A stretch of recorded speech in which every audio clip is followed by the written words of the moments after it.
Today, I am rocking a Shawn Kemp jersey because 1, RIP Sonics, and 2, I'm honoring a man who was an NBA draft steal. In his career, Shawn Kemp was a 6-time All-Star, but in the 1989 draft, he was taken with the 17th pick. And a little spoiler alert right now, he was in fact drafted after one of the guys on this list. In today's video, we're going to be looking at 4 former college basketball superstars and asking ourselves what went wrong. Now, every single player on this list was either a first-team All-American or college basketball national player of the year, and they all did not make the All-Star team. So I think you guys are gonna enjoy this one. If you don't already know, my name is Mike, and before we jump into this, I just gotta say that we've got something new going on this channel. Every single video from now on, after the video is over, I'm going to be answering one question from you guys on Twitter, Instagram, and Snapchat. So if you don't already, go follow me on those 3 apps and start asking me questions, because if you don't, this will turn out to be a horrible failure. Let's get into the video. Number 4, Jimmer Fredette.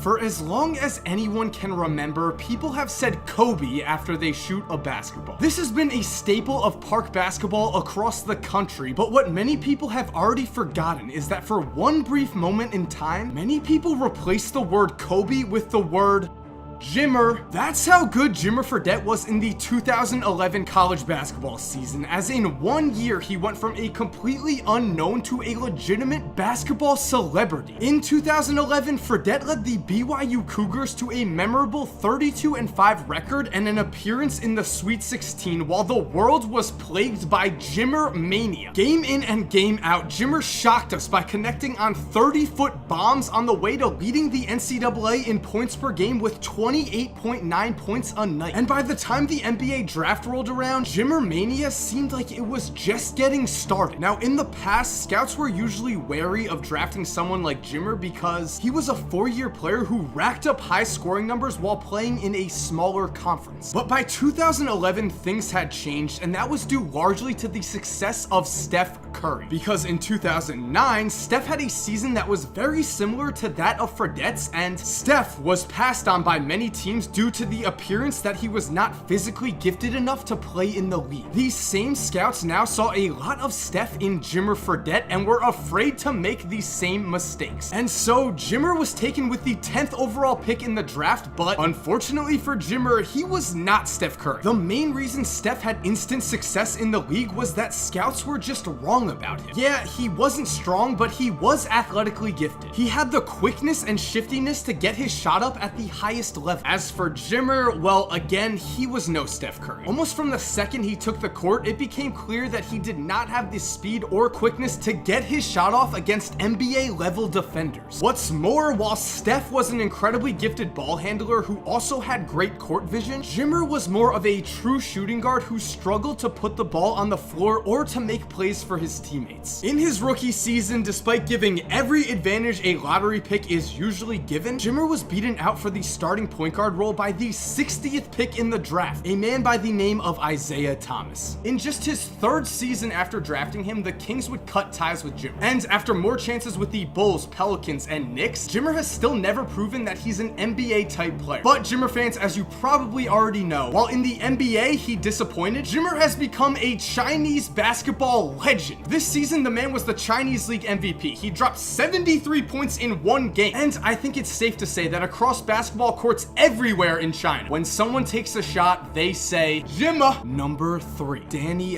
Ferry. Here we have a Duke player who was National Player of the Year and taken with a top 3 pick in the NBA draft, then failed to ever make an NBA All-Star game. And no, I'm not talking about Christian Laettner, because while Laettner did not exactly live up to his enormous hype, he did end up having a pretty good NBA career and even made the 1997 All-Star game. No, instead, the biggest bust to come out of Duke was Danny Ferry. Quick note, I just want to say that even though they were college stars and drafted very highly, I don't think Duke players such as Jay Williams or Bobby Hurley were busts. It wasn't really their fault they had short NBA careers, they were just injured. Just like other college stars such as Greg Oden. To me, a real NBA bust is someone who is healthy pretty much throughout their career and is still just a terrible NBA basketball player. So anyway, in his time in college, superstar Danny Ferry led Duke to the Final Four 3 times, was named college basketball's Player of the Year, and he still holds the record for points in a game as a Blue Devil with a scoring explosion of 58 points against Miami in his senior year. And so, after his incredible year at Duke, Ferry entered the 1989 draft with tremendous hype. He was seen as the type of player you could build a franchise around, and so the Clippers selected him with the second pick ahead of Glenn Rice, Tim Hardaway, and Shawn Kemp, three players who would go on to make all NBA teams in their basketball careers. As for Danny, well, he simply came into the NBA at the wrong time, as the 70s and 80s saw several players with Danny Ferry's exact skill set thrive at an all-star level despite not being athletically gifted. Unfortunately, the 90s now found teams trotting out athletic beasts such as Shaquille O'Neal, Hakeem Olajuwon, Karl Malone, Patrick Ewing, David Robinson, Shawn Kemp, Dennis Rodman, and Dikembe Mutombo. Soon, it became clear that his lack of athleticism would keep Danny Ferry from ever starring in the NBA like he had as a Duke Blue Devil. Ferry would go on to just start 11 games in his first 5 seasons, and even though he did carve out a long NBA career, that career was certainly a huge disappointment for the man who was once College National Player of the Year and now can count the amount of All-Star games he made on one hand, even if it was Chubbs doing the count. Happy Gilmore reference? Yeah, I went there. Number 2, Tyler Hansbrough. For 4 solid seasons, Tyler Hansbrough dominated college basketball. As a freshman, he joined a North Carolina program that was expected to have a down year after losing their entire team and willed the Tar Heels to a 23-8 season while finishing as the National Freshman of the Year. From there, he carved out a reputation as an absolute psychopath on the court, a man who played the game going full speed at all times and who also wasn't afraid to get physical. The legend of Psycho T would continue to grow and grow in Chapel Hill as Hansbrough racked up award after award in his 4 college basketball seasons. He would finish his career at UNC with an ACC record 2,872 points, and his final game as a collegiate athlete found him cutting down the nets after winning the 2009 NCAA championship. And so, after watching him for 4 years in college, scouts knew what they had in Tyler Hansbrough. He was a great college player, yes, but it was clear that at just 6'8" with below average athleticism and no real jump shot, Tyler Hansbrough was going to be just that, a great college player. Still, the Pacers made him a lottery pick, and in his 7 years in the league, he would go on to score just 2,881 points in 428 career games. Or in other words, Tyler Hansbrough scored just 9 more career points in the NBA than he did in 142 games in college. So with that said, I know some of you might not think Tyler Hansbrough belongs on this list. Even though this isn't a biggest bust list, it's just college stars who did not perform in the NBA. But anyway, even if you still don't think he belongs on this list, think about this. The Pacers drafted Tyler Hansbrough ahead of Drew Holiday and Jeff Teague, even though they needed a point guard. So in 2011, when they had the 15th pick, they still needed a point guard. So they traded Kawhi Leonard for George Hill. Now, nothing against George Hill, but the 2013 Pacers could have started Holiday, Paul George, Kawhi, David West, and Roy Hibbert. This was a team that lost in the Eastern Conference Finals in Game 7 to the Heat, a Heat team that would win the championship. How's that for a what if? And number 1, Adam Morrison. The 2006 college basketball season was dominated by one major storyline: the battle for National Player of the Year between JJ Redick and Adam Morrison. Playing at Duke and Gonzaga respectively, the 2 college stars put up unreal numbers, with JJ ultimately winning the National Player of the Year after averaging 27 points per game for a Duke team that was ranked number 1 almost the entire season. This was no knock on Morrison though, as in most seasons he would have won the National Player of the Year. For Gonzaga, Adam averaged 28.1 points and 5.5 rebounds a game while leading the Zags to a Sweet 16 appearance. The year saw him with several breathtaking moments, such as the time he scored 37 points in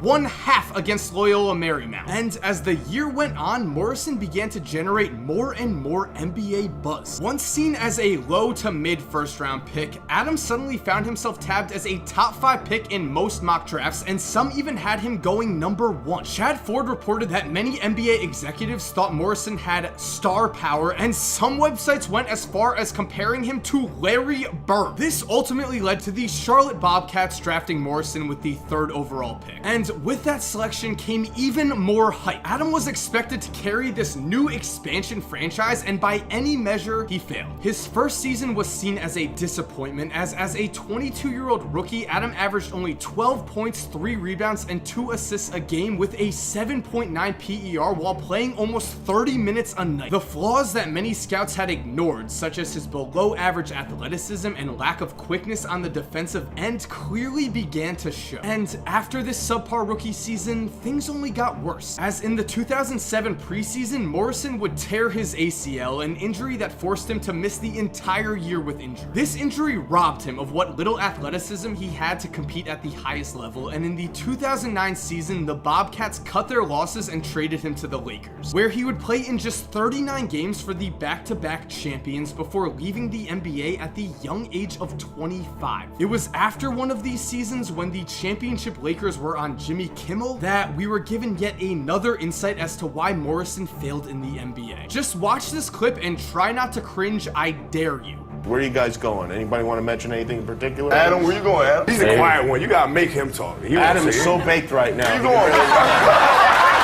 Where you going, dog? Stay here. Stay here. Stay here, man. All right. That's all you gonna get. So yeah, after watching that, it's pretty clear that Adam Morrison was a very quiet guy, which in fact I think is the real reason he had such a bad NBA career. When he was on Gonzaga, he thrived because he wasn't under tremendous pressure. Then once he was drafted third, once he was given all this hype, he just couldn't handle it. And I gotta say, out of all of these guys on this list, I feel for Adam Morrison the most. He's definitely been given the most crap about being a bust. At least now it does seem he's found peace in his life. He has a happy family. He did make millions of dollars playing basketball. So while his basketball story didn't have a happy ending, at least it seems like his life is headed in that direction. And so thank you guys for watching. I hope you enjoyed this video, and I hope you don't think I went too tough on these guys. I know they get a lot of crap as it is. I thought this was just a fun video to look at, and it was really fun for me to make. So if you're new to this channel, make sure to subscribe, especially if you're a fan of the game of basketball. And I think it's safe to say that if you're still watching at this point, you are. I look at NBA history like this. I do NBA what ifs. I look at NBA conspiracies. Basically, if it's cool, if it has to do with basketball, I'll make a video on it. So like I said, guys, yes, I'm going to be answering at least one question every video, if not more. Depends how long the answers take. The links to all my stuff will be in the description or in the comments, or probably on the screen. And even if I don't answer you in a video, there's a good chance I'll just answer you through that social media. So I want a mix of questions here. I want serious basketball questions. I want just absolutely ridiculous stuff. And you can ask me some life stuff too. Because on the second channel, I feel like I get to talk to you guys a lot, and that doesn't really happen here. So that's what I'm trying to do. So first question is from Twitter. Thank you for tweeting at me, JD. Did you ever have a basketball career? Now guys, I was actually thinking about making a video on this, about why I quit basketball. So if you're interested in that, tweet me or comment down below. But short story, yes, I played basketball all my life. Growing up, was definitely one of the best players in my town. Started in 7th, 8th, freshman year, then rode the bench as a sophomore on JV, then rode the bench as a junior on JV. Then I decided to quit the team because I just didn't think it was worth it. But I gotta say, I do regret that. I wish I played out my senior year. My career did continue in college though. Started as a point guard on my fraternity team. Big deal, I know, but it was a lot of fun. We ended up winning Greek Week and basketball every single year I participated in it, and I definitely want to make more basketball videos for you guys. Thanks for watching. Cue the music. Sorry, Miss Jackson. Ooh,